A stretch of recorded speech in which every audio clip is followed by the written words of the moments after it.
there. I was letting them go on slightly longer because Julian was getting more and more nervous. The sweat was beginning to build on his forehead, just like to put him in an awkward position. So we will do a little bit of a kind of Q&A if you want to make any comments. We've only got this microphone, and it would be great if when you are asking a question, if you could speak in the mic, one, so you're heard, and two, so that it can be heard online and for the recording. So me and Stuart will run up and down the stairs with it. So if you could wait, that would be great.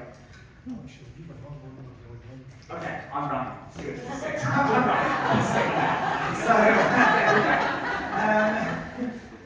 So let's just, if you have a question, I'll try and kind of keep a good look on the room, but please, if I miss someone, please let me know. Somebody want to kick us off? Go for it. Who wants to be the first? You're going down here, then I'll come over here. You talked a lot about how theatre and broadcast needs to evolve and adapt, and I really like that. But I'm just wondering if you could talk a bit more about the practical aspects of it evolving today.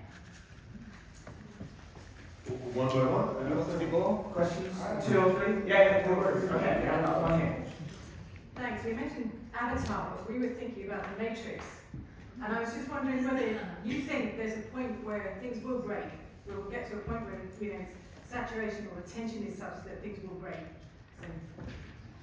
And a third one, maybe? So, yeah, one. Thank you. That's kind of one of those two questions I think ties in. The question that myself and my neighbour was asking me, was that because we can see these previous versions of our attempts to make change, the creative attempts to make change, and we can see them clearly, and the temptation, as you say, is to admire them, and so that's what we should be doing. But how do we manage to see what the energy is now? How do we get enough perspective on what we are among now to understand what our task is? Do we just happen to anger, or do we, is it, I think the question I'm asking generally. So we'll switch a little bit in the order that I'm going to answer, so it's going to be 2, 3, 1. Is that okay? Is the Matrix going to break? I hope that the franchise will, because the films are terrible. But then, if the world in which we live will break, for sure, that's for sure. Quoting Brecht, yet another time, is because things are the way they are, that things will no longer be the way they are. We live in such contradictory world that we do know that this world will not stay forever. We don't know what's the world to come next. That is our language. That's why many of us do feel language, because we don't know what's coming next. But we do know that the world as it is will not stay. This is for sure.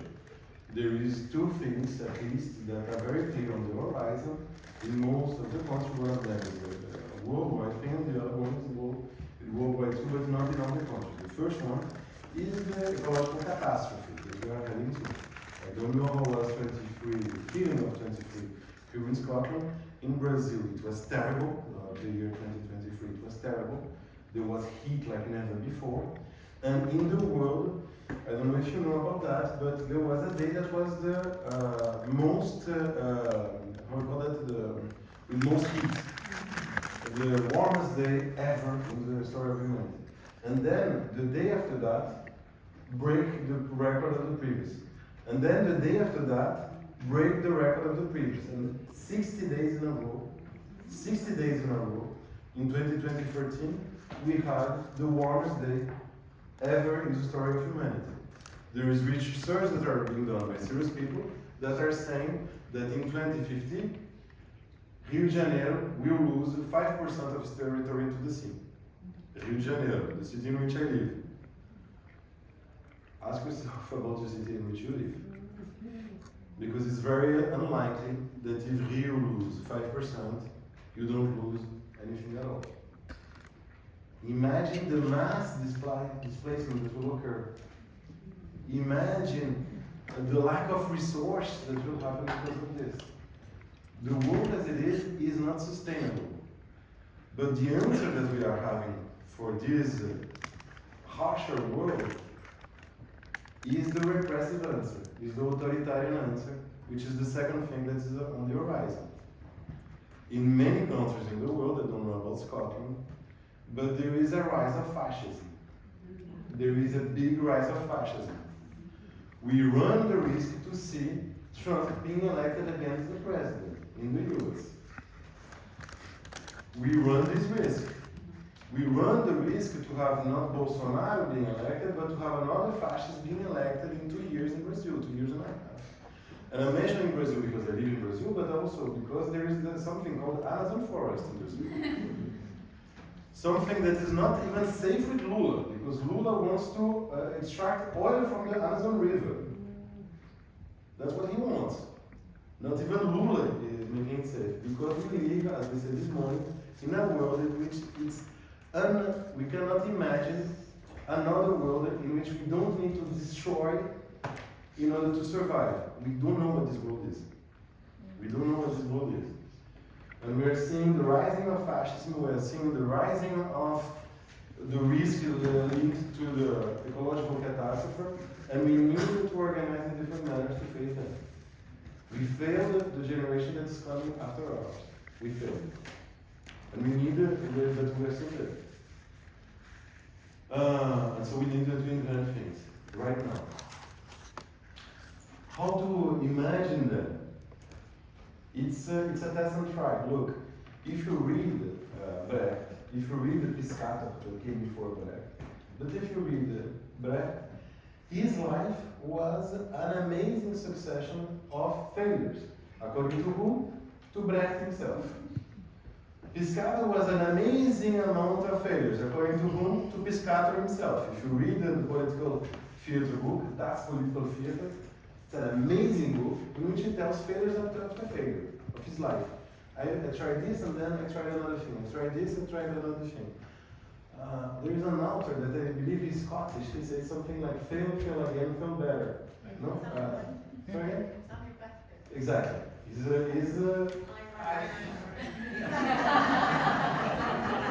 I knew that I was getting in trouble. I just knew. So sorry. Yeah. He should have been Scott, he's so wonderful. But his murder is something I'm going to do. Anyway, so fail again, fail better. There is a Palestinian author, Palestinian filmmaker, that in one of his movies, a movie called Julian, he said, we are condemned to optimism. We are condemned to optimism. We are condemned to be optimistic. It's true on one hand, we are condemned to be optimists, because otherwise there is no escape. At the same time, we are condemned to not fall in love with each other.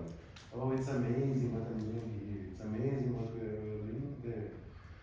Because otherwise, if it's amazing what I'm doing in my neighborhood, it's amazing what I'm doing in my apartment, it's amazing this and that, we're sure that this world is going to go. Is it sure? Is it clear what I'm saying? So we need to walk with those two heads, two legs. Be condemned to optimism, but being condemned also to self-criticize yourself all the time. To be self-critical of yourself all the time. This is what we try to do in the People's Theatre School. To make in such a way that the critique of ourselves is always a way of organizing people. In the People's Theatre School, there's now 7 years, but you need to understand there was 3 years of a very deep, very big pandemic in Brazil. You have an understanding of that, I guess. I'm not going to talk more about that. So it's more like we have 4 years, in 2 years that we are really multiplying only. And we have 9 groups in different territories. All those groups are in alliance with different social movements. Housing, socialist house, pre-test schools in order to get to university, so people's education movement, collective kitchen. My grassroots work is in a collective kitchen that also hosts pregnant women circles so they can talk to each other about the issue they face as pregnant, most of the time teenagers, access to the health resources, relationship with the partner, relationship with the family. So the kitchen does other kinds of activities. And what we do as a theater practice is we try to make forum theaters. When we try to do forum theaters, We have a very broad definition of theatre of the press. Theatre of the press is to use the most critical techniques of theatre that we have at hand in order to try to organize the operas. It's not the techniques that were invented by Boal. It's a broader definition of that. But we use those techniques, and when we do a forum theatre, as you will see tomorrow, because we are part of the workshop, we don't try to make forum theatre in which we confront with our bigger oppressor, because when there is this confrontation, there is also a reduction of the oppression to a one-to-one relationship. It's me with my boss, it's we with my violent partner, it's me, we need that.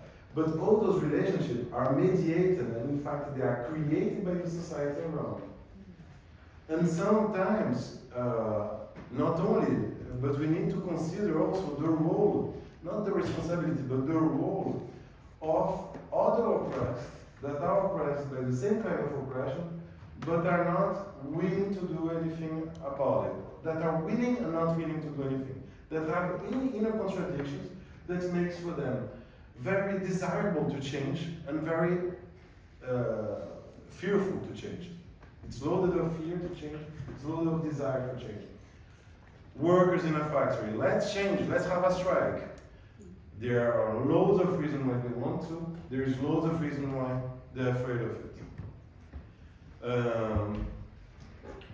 I don't know the kind of problems that you have. I don't know if it's like in Ireland, like evictions are a big problem in Ireland. I don't know if it, by your look, it doesn't seem it's such a big problem it is a big problem here. Okay, so someone that, a neighbor of someone that's getting evicted, okay, I'm trying to convince that person, let's do something against the eviction of our neighbor. Yes, I would love to, because then if there is an action for saving that person, maybe there will be an action for saving me. But if this action fails, what's going to happen with me? How my landlord is going to react? People trying to fight against gentrification, but at the same time they live out of tourism. People that, I don't know, whatever kind of contradiction that you cannot try to imagine. People I've seen, I didn't do it, but I've seen native, that's how we call it, native indigenous people from Brazil that were fighting against the police because they, the indigenous people themselves, were destroying the forest. They need to destroy the forest in order to survive. So to display those contradictions on stage and to try the alliance, to not put the person in the shoes of the big hero that's going to do something by himself or herself, but put in the shoes of the activist that's going to try, among other oppressed, to create alliance. Is it clear what I'm saying? So that would be the forum theater part of it, but then we use many different techniques in order to try to organize people that are somehow already organized in social movements with the most critical techniques of theater possible.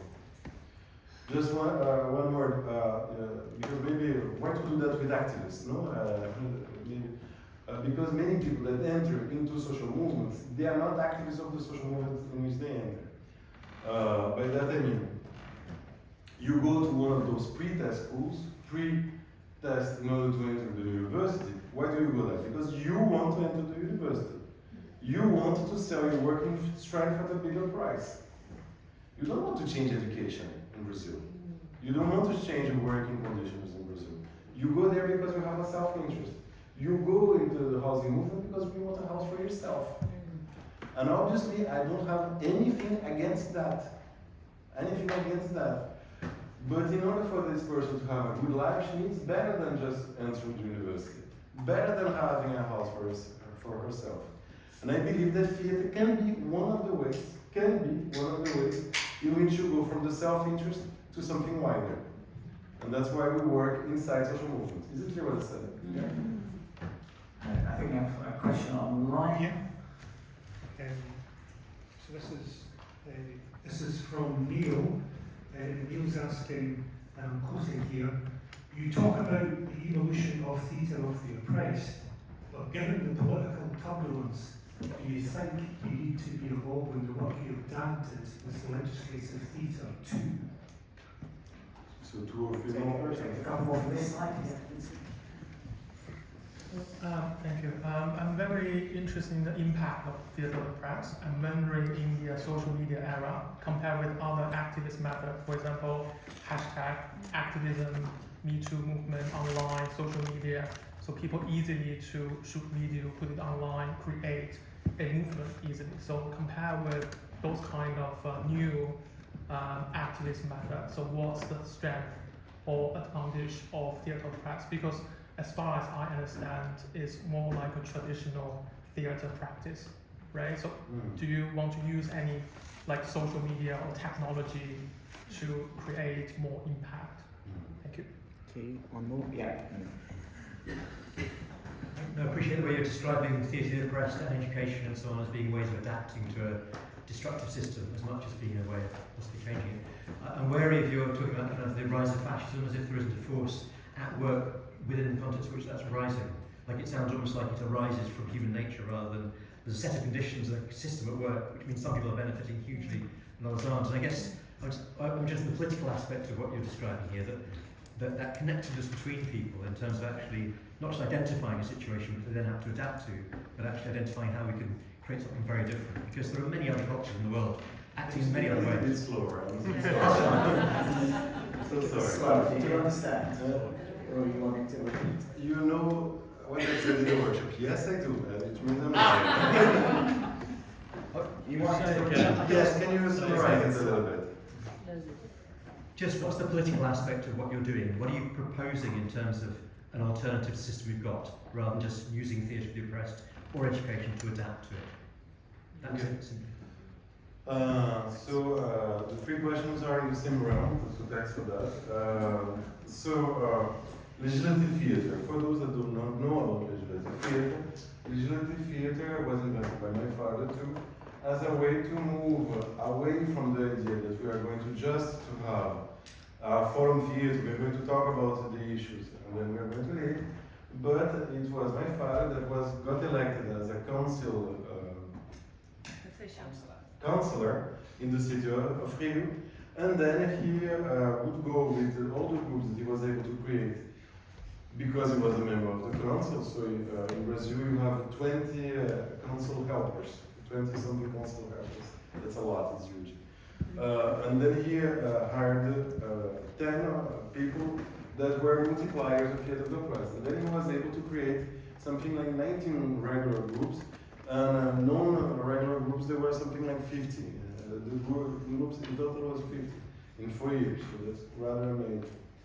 And he was able to create all this group, and those groups were making performance that were shown, and then at the end we entered into a moment of legislation. What would be a good legislation to not have the problem that we're facing here? I have a proposition, and then people would discuss is the good, is the bad, and then there would be a metabolized cell of lawyers reading it and shaping it in the technical form of a law, and then people would vote. And then this one would go from a place to the other, and people would vote on that.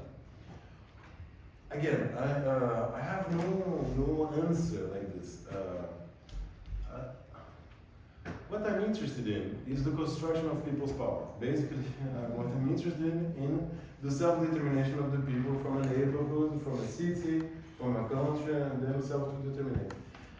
Can legislative theatre do that? From time to time, you can. But from time to time, it's not. I've seen examples of people that are using it just to, it's driven by the very institution that they're supposed to criticize with the people, and I think that it doesn't work so well, because the very institution will not allow the criticism to be as radical as it might appear when the population arrives. You understand what I'm saying? Might say no, but the root of the problem is elsewhere. And when it comes from the institution itself, I've never done it so much, I never researched, but I have the impression that it would lead to more controlled forms of legislative theatre. And then there is things that comes from the people themselves, from the social movement themselves. And it might be more radical. So it's not just a question of the technique in itself, it's a question of the surrounding. The second question about why theatre in the age of social media. Because social media doesn't change a thing. For first, it's too blunt to say it like this. Yes, it changed a lot of things. But to have a post that is liked by 1 million people, or to have a march that is led by 100,000, there is more strength in the march. There is more strength in the march, for sure. I cannot not think about a humor sketch that was done in Brazil. It was called The End of Racism. So someone was interviewed because he ended up racist. And how did you deal it? I wake up one morning and I felt, this should be over by now. And then I went to my computer, and then that's how I made this post that ended up racism. And then he tells about the effect online and how people were producing, and he really understood that racism was going to get over when even Donald Trump retweeted him or something like this. And then, wow, thanks a lot for this. It's a white man that is talking, thanks a lot. And what are you planning for next week? I'm thinking ending patriarchy would be nice. So it's really funny because also it exaggerates the assumption that only talking about certain things is enough to make them stop. Look, in France, you have a very funny thing that is happening now. During the pandemic, I went to France for a year, run away from Brazil because it was really bad over there. And I had the opportunity to go, and even my, the people, the younger people from the People's Theatre School telling me, no, you're not going to the march, well, you're not doing it now. So I went to France. And in France, there is something that is really funny, is that the 8th of March, you will have a lot of people in the street. You will have a lot of people. And people that do, whenever I talk about March, this is going to happen. The 8th of March, you will have tons of people in the street. And people that comes with, anti-criminalization of the sex workers. With political lines that are very, enlightened, let's put it this way, not a good word, but that are very progressive and things. But you don't have any organization during the year. Any organization. So how to make the real work, how to sustain and not to have a celebration once in a year, is the organization that does it. It's the organization. It's meeting, it's confronting, meeting with other people that you will never meet. Is the organization the space of doing it?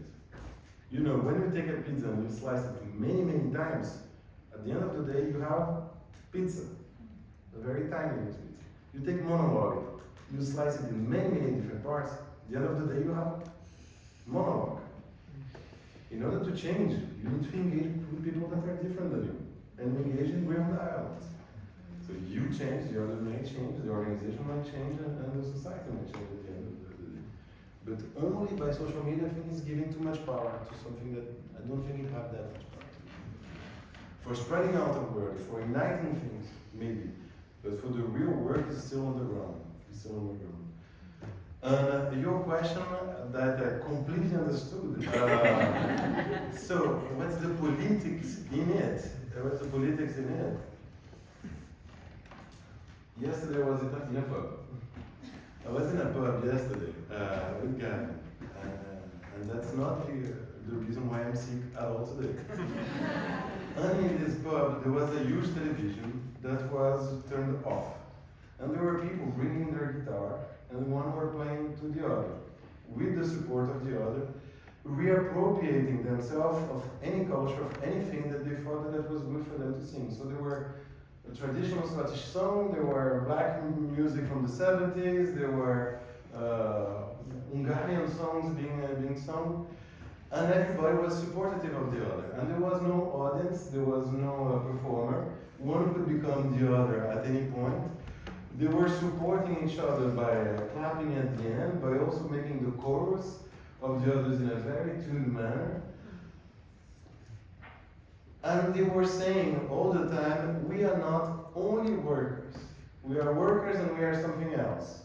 We are workers and we are singers and we are players, because they were not professionals, singers. They were saying, we are not only our functions, we are also our possibilities, and our possibilities are going to be enacted here.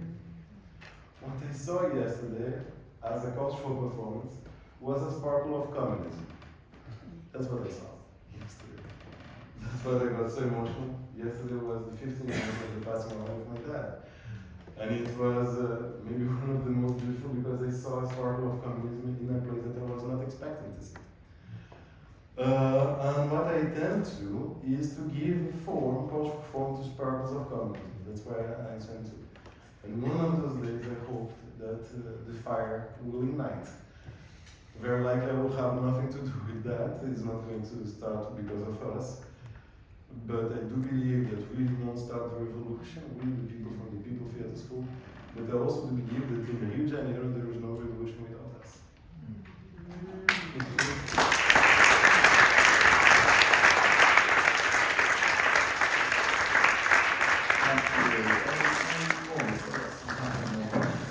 One at the back.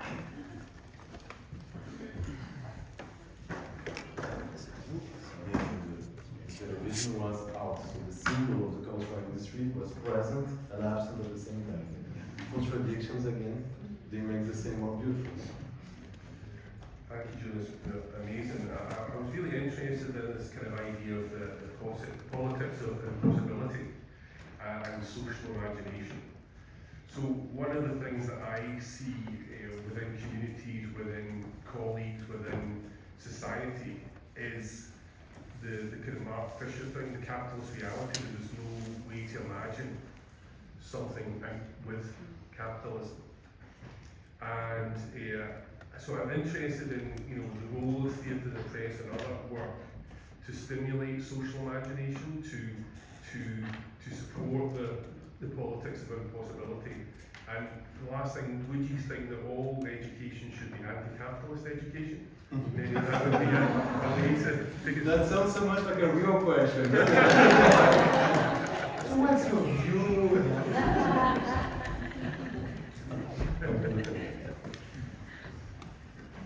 Thank you very much, Julian.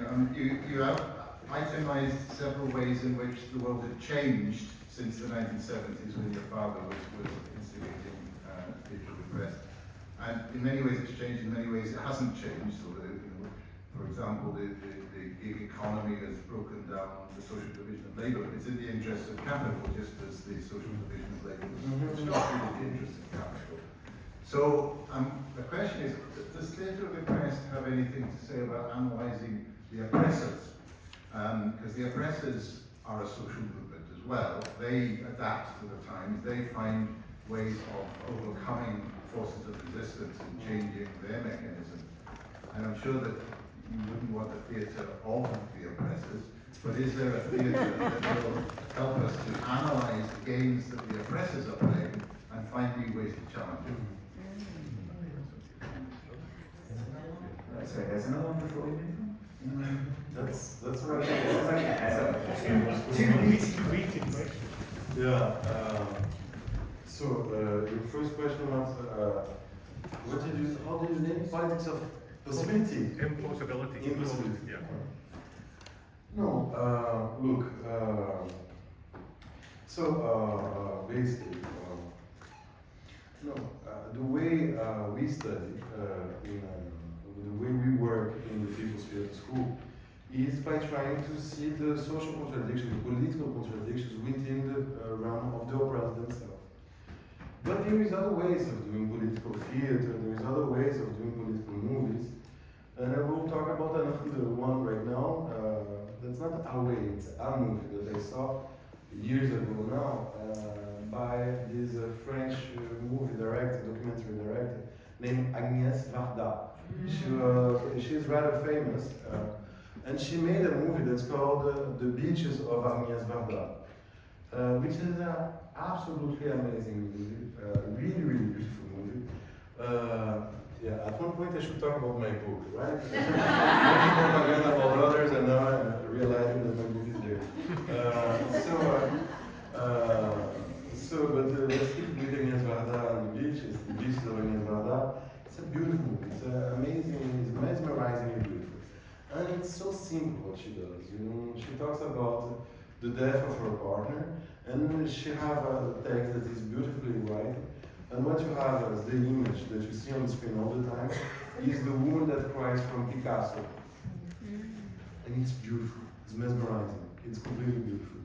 And you go out of the movie with a lot of room to create freely.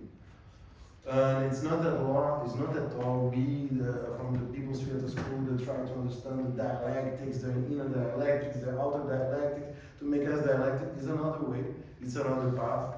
And I think I respect that path quite a lot also. So it's also a path to expand the realm of the possibilities by poetry. And I do respect that a lot.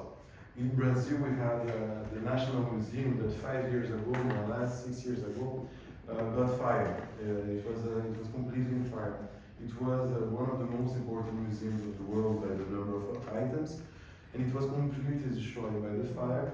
But it was also a very important place for the people of Rio who were to gather, because it's in a nice park, because it was for free, because it's in the northern zone, which is the poor zone of Rio de Janeiro. And a friend of mine wrote in Facebook, so I saw it through social media. She wrote something like, I love that place because that place made me understood that life is wider than my current misery. And to make in ways, to make people understand that life can be wider than the current misery, material or spiritual or intellectual misery, I think it's a good way of dealing with life. It's a good way. I don't necessarily address with my kind of theater, but I think it's a good way. Does every education should be anti-capitalistic?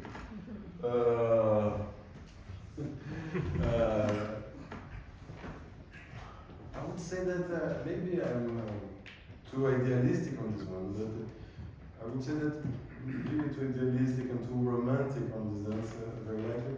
But maybe a real process of education is necessary anti-capitalist, and not maybe in the content that they give. Their surplus value is taken in the number of stars, not about that, but about the method. The method in which you are not led by the social division of labor, in which there is one that is the absolute knowledge confronts the absolute lack of knowledge. Yeah, so there is not the social division of the knowledge that also encourages other social divisions between the people. The method in which you recognize the autonomy of the others as thinkers, as searchers. Maybe any real process of education have necessarily anti-capitalist component, in which is not led by the valorization of the value. How can we make process in such a way that the people will learn as fast as they can, which is a reproduction in the realm of education of the general law that rules us, which is of the valorization of the value. All those things, when not transposed into education, can lead into an anti-capitalist process, maybe more than anti-capitalist content. But I think that the process also have a meaning in itself. And then your question about, do we have a thing to say about the oppressor? To the oppressor, you can imagine already what we have to say.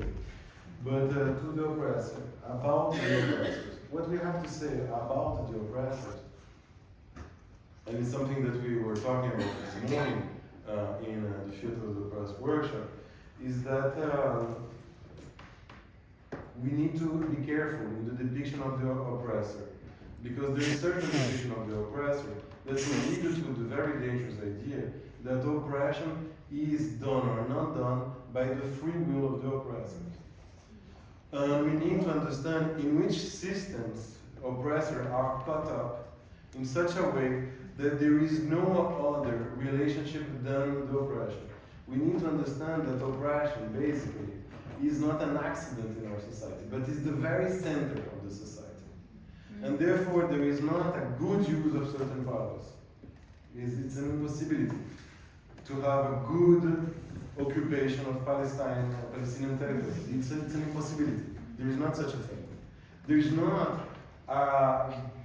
there can be capitalists that do a lot of charity, but it's impossible to be a good capitalist. It's impossible. Because being good or bad is a moral question, when the question is a political one that we should raise. We were talking about the example of slavery. There is no good slave master. That's not the question that we should raise, if the slave master was good or bad. The question is why there is slavery and how do we end it?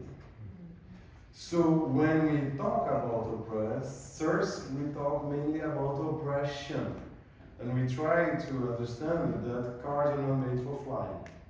Cars are not made for flying, states are not made for the emancipation, and capitalism is not made for the emancipation of mankind. So we I'm feeling like a rolling stone here.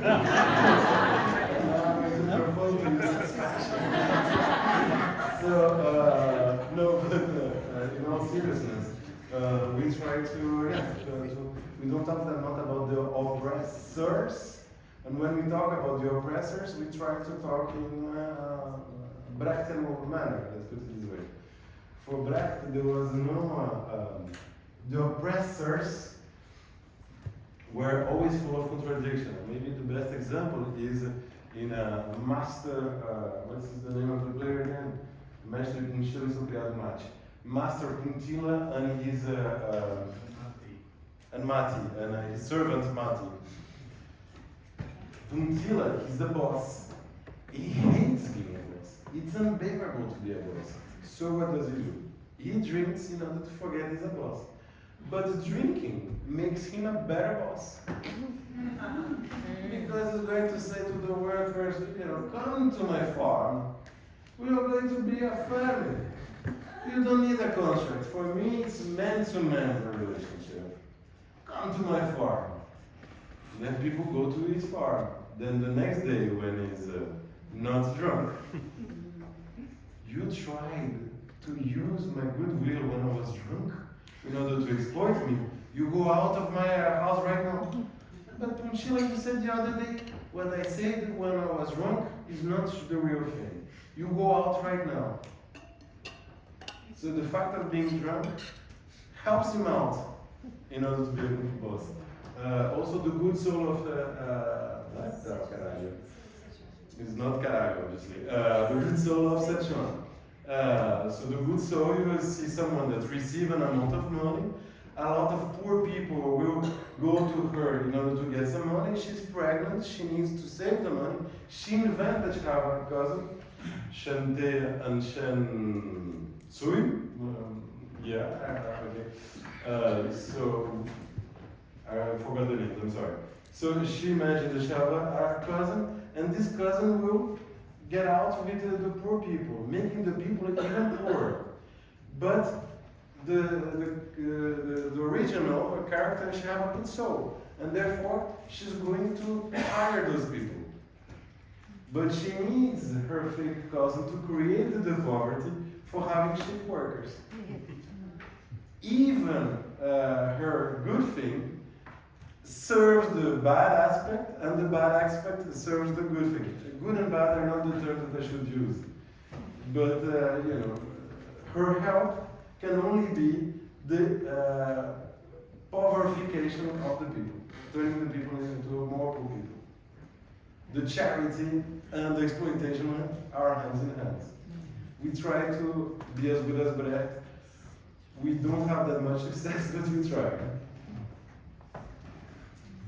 We've probably got time for like one or two more. There's one here and one at the back. That'll probably be us. Thank you. So it would be great to hear more about your book.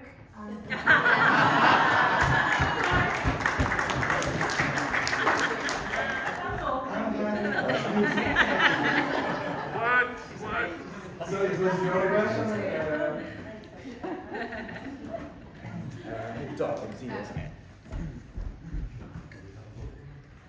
Yeah, Julian, just an invitation to share more about your book. So, okay. To applause. Seems it was such a spontaneous question. So many people were waiting to hear about it. No, look, first thing is that don't buy it by now, at least. You don't buy it by now because it's only in the hardback and it's a I mean, it's obscene how expensive it is. And I must say it's going to turn public, but I'm a little bit ashamed of having wood that's so expensive. I don't even know. I try to forget. I'm trying to forget. But it's more than 100 quid. And I think that 135 quid. There is the e-book that is less expensive. I don't know if you have the price also. 35. 35. And Okay. if you get a student event at university, event studio, we did it for free. And I heard that someone just got it in Scotland, and it is about to make a PDF version of it. I'm joking, Rod. Never suggested that. But what the book is about? The book is about this research that I've done in order to try to understand why theatre de presse became maybe not the how to say that, a weapon against oppression, but a battlefield in which different conceptions will fight. So I try to understand that, try to understand that, but there is also a part that is prior to that, is that many times my father explained the outbirth of theatre de presse a little bit like a epiphany, a religious coming down, you know. There was a moment I was like that, then I had this revelation, and then it turned into something that's completely different. And I can understand why he was doing it, in order to coin stories that then would circulate as a pedagogical manner. I can fully understand. But it's not, some of them didn't happen like this, that's not a problem in itself, but if you read the Theatre de presse carefully, you see the very large woman from Peru. It's completely different, the story as they tell in Theatre de presse and then when they tell in Rainbow and Desire. So I'm not saying he's lying, I'm saying that he's a very important but it's not to denounce the lies, because again, I think it's important to coin stories that people can have in their head. And as Brecht said, it's important to coin formulas, but the formulas have a dialectics of their own. They make things, concepts to be easy to circulate, but they're also, from time to time, an oversimplification. And what I try to do in my book is to show also that Theatre de presse is not only this, embodiment of hypothesis of the left into theatrical techniques. Those theatrical techniques are also by themselves, can be read also by themselves, as a response to a very specific moment that Brazil was having. Which moment was that? The collapse of the Brazilian Communist Party. So I try to analyze that, I try to analyze why those techniques exist in the manner in which they exist. So I give a little bit of the historical context in which they were born. I talk a little bit of how certain concepts or practice change, how we understand oppression, how we understand participation, how we understand representation, all those things. And then after there is a moment that is the more positive moment of the book, let's put it this way, in which I offer an alternative dramaturgy to the main dramaturgy that my father created. And also I give examples of those theatres de presse that, as I say, I think that they're well adapted. And then I try to understand how this adaptation worked. And I give basically 3 examples of words that I do know quite a lot. One of them is Jana Sanskriti in India. Then I try to explain it's a movement. It's more than 300,000 people in a specific area of West Bengal doing theatre de presse. So I explain how they adapted theatre de presse to that context. I explain how Oprima here in Europe works. Oprima is a network of Portuguese and Spanish group and how they do work, and how the meetings work, and they are fabulous, they are really amazing. And I explain also, I was very proud at that moment, I explain also how the People's Theatre School do work. So I'm not saying repeat those moments, those examples are amazing, but I try to show how those adaptations have something meaningful to tell us today in their specific context. But again, as I was telling Stuart, that even Lenin himself said every new revolutionary tide brings with herself the risk of turning the revolutionary organization conservatives. And by that, I mean that all those organizations, also the People's Theatre School, we have this inner risk in ourselves, especially when we wanted to keep the sparkle of the big upside down alive, but in a moment in which these have no more light, they have no more that much space. So we always run the risk of becoming the contrary that we tried to be. So I'm not, what I'm saying that those examples that I put up there are not models to be repeated, because maybe tomorrow we are going to become conservative again. And maybe even today there is conservative aspects that I'm not seeing in those organizations that are out there. But again, we need to walk with two legs, one of the self-criticism, but the one of the condemnation to optimism, because there is no other way than to be optimistic. The real question is, what kind of optimism should we raise? What kind of struggles do we have to take? And to go back to the legislative theatre question, we have to ask ourselves in every situation when the state is unalive and when the state is not. Just saying. Okay, so I believe there is no more questions, no? So don't buy my book. Don't buy my book now, but if you could show your support to the People's Theatre School by buying those things, it would be great. It would be amazing. And let's see each other next year in Free Palestine. Thanks a lot.